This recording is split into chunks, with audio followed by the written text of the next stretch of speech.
Hello, everybody. Welcome to Lex's Lounge. Hope you're all holding up well. And today I wanted to talk a little bit about emergency preparedness, just bare bones emergency preparedness, and what you need at a very basic level in order to survive most short term emergencies. So, quite a number of years ago, I was into what's called survivalism, which is the idea that you should be prepared for most eventualities and to try and be equipped in order to survive them. And in the process of being into survivalism, I read an interesting book called Emergency by an author called Neil Strauss. This was a good 11 or 12 years ago. And Neil Strauss is a well-known author. He's the same guy who wrote The Game about being a pickup artist. But in this emergency book, he dived into the world of survivalism and what a person really needs in order to withstand most emergency situations. And I will link to the book down in the video description if you want to read it. But the most important lesson that he teaches in it is that most emergency situations should be viewed the way that a bear running at you and your buddy in the woods should be viewed.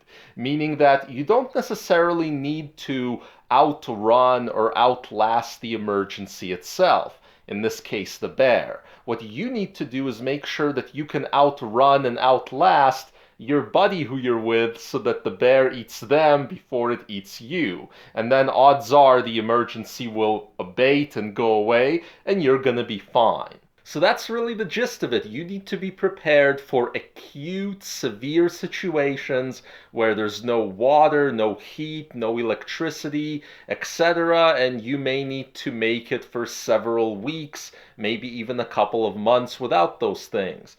Can you do it? Well, in my house, I do keep some basic resources that would help me and my family cope. The most important resource by far is water. Check this out. So behind me here is this random wooden drawer set. But if you open it, drinking water. Next drawer, also drinking water. And this drawer, same thing, drinking water. Also, I have a couple of rain barrels. Rain barrel number one, which is fed by a rain gutter system at the top to keep it full.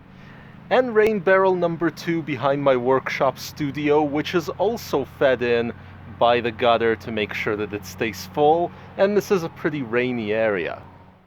With all this water that I have on hand, I can meet my family's basic drinking and hygiene needs for at least a month and probably longer. And if you have water and nothing else, you can make it quite a while.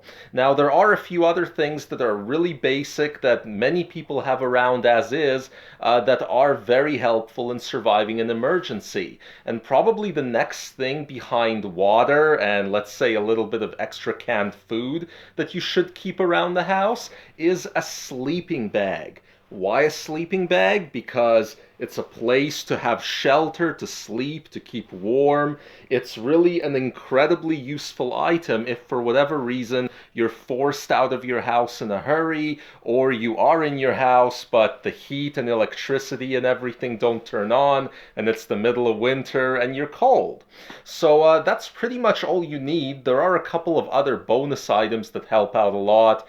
For example, if you have a box of candles and if you have some lighters, that can help you have light in the event that there's no electricity. And the other thing that's really useful to have is a little bit of hands-on liquid cash. Not a ton, maybe a few $100s that you should keep laying around the house. Again, that's very useful because it seems that in a whole lot of emergencies, a common theme is that the banks close and people can't get at their money. So if you're in the situation that's like that, then everybody has 20 or 40 bucks on hand and you have several hundred. So odds are other people are going to capitulate during the emergency before you do, and you're going to come out the winner. Most emergencies are acute, severe and short term before some kind of help arrives. So you don't need to plan to survive for months and months and months on end.